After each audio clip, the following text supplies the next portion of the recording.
চিড়িকা মন্দির ঢুকে গেছি আমরা। ভিড়টা দেখতেই পাচ্ছি, এখন টাইম হয় না বেশি, 12টাই বাজছে। এরপর থেকে ধীরে ধীরে মানুষ আসতে শুরু করবে। না না, ভিডিও করছি। আর এই লোকটাকে চিনতেই পারছো, এখন এর ভিডিও ভাইরাল চলছে। বলছে চিড়িকা মন্দিরটা আমাদেরকে দেখাও। মানবাজার দিকে ঘর, চিড়িকা মন্দির কখনো দেখে নাই বেচারা, আজকে দেখাতে নিয়ে যাচ্ছি। রাতে কিছু খাইয়ে বেরানছো তো? খাইয়ে বেরান। কি খাইছো? রুটি সবজি বানাছো চিকেন আর খাইছো সবজি। মন্দির আসছে তো খেতে তো হবে। ও আজকে নিরামিষ। নিরামিষ। শ্রাবণ মাস পালছো তো? পুরা পালি আমি। কে কে পালছে বাকিটা জানাবে। দোকানদারি দেখতেই পাচ্ছ। আমরা এটা ঢুকছি তোমার আইমন্ডি মোড়ের রাস্তাটা হয়ে, আর ওইখানে তোমরা ওইদিকে যে রাস্তাটা আছে মন্দিরের ওই সাইডে, সেই রাস্তাটা তোমার চাষ রোড হয়ে আসছে। ওই রাস্তাটা তো আরও বেশি ভিড় পাওয়া যাবে। দেখুন চিড়িকা দাম এখানে তো মোটামুটি নর্মালি ভিড় দেখা যাচ্ছে। চিড়িকা দামের ট্রেনটা যেদিন জানেন এটা কমেন্ট করে জানাবেন। দেখুন দেখছো এখানে বিশেষত্ব পেড়া। কত করে দাদা পেড়া? এখানে বিশেষত্ব পূজার এখানে এলে 80 টাকা পোয়া, 5 টাকা পিস। তো পেড়া লিছো নাকি? নিচ্ছে আগে নিব।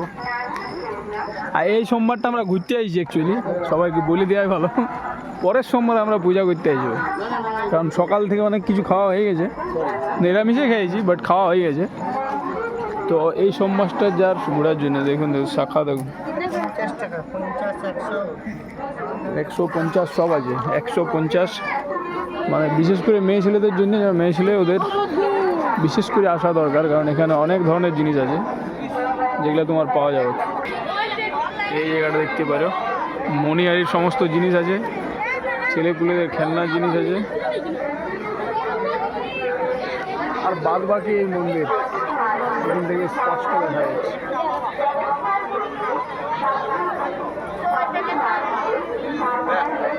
এইখানে সব পূজা হয়েছে, পূজায়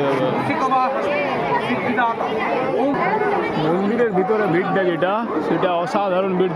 দেখলেই বোঝা যাবে।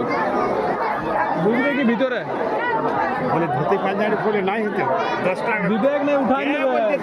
আমি বলছি না একটা বন্ধু যেমন পাবে না, না মাইনেস কেউ দেখলো না, কমিটি আছে। এইবারে ভিড় ঢুকছি, দেখুন ভিড়। এইখান থেকে আমরা জল তুলি, বা সবাই যে যারা যারা পূজা করবেন এখান থেকে জল তোলা যাবে। লাইনটা দেখুন, ওখানে লাইন আছে মন্দির ঢোকা।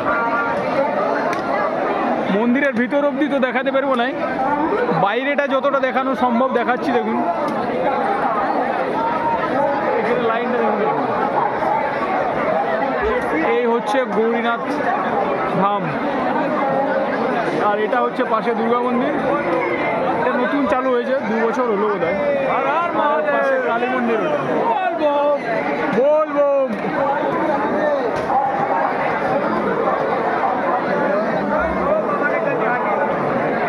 এনারা ভিডিও করতে লাগিয়ে গেছেন। কি ভিডিও হচ্ছে তাইলে নাকি? হ্যাঁ ভিডিও হচ্ছে, দর্শকরা দেখাতে হোক তো দর্শকরাকে। তো পরের সোমবারে তাহলে আসা হচ্ছে এই ভিড়টা দেখে? হ্যাঁ ভিড়টা দেখে আসা দেখছি, চলো রবিবারে বলবো যে বাইরে আছো কখন। এই হচ্ছে মন্দিরের দৃশ্য, আর এই চারপাশের অবস্থা। এখনো ভিড় পুরোপুরি লাগে না, এই তো 12টা বাজছে। 12টা বাজছে, আরো ভিড় লাগবে। 1-1.5টার পরের থেকে সব দামোদর গেলা থেকে উঠে আসবে। এই কাঁসাই নদী গেলে এখন উঠে আসছে, কাঁসাই নদী থেকে যারা জল তুলছে এখন তারা উঠে আসছে। এরপরে দামোদর নদীগুলো উঠে আসবে, আর দামোদর গেলা উঠে যখন আসবে অবস্থা কাইল হয়ে যায়। এই যে ভিতরের বারেন্ডাটা দেখতে পাচ্ছেন হালকা করে, এই বারেন্ডাটা পুরো ভরে যায়। বারেন্ডার ভিতরে আবার মন্দির আছে। এখানে এখন তো ঢুকে সম্ভব নয়, পরের সোমবার চেষ্টা করবো ঢুকে দেখে দেওয়া। মহাদেব। চলুন, সকলকে ধন্যবাদ, শুভরাত্রি। আজকের মতো এখানেই শেষ করলাম, পরে আবার নতুন করে দেখাবো পরের সোমবারে।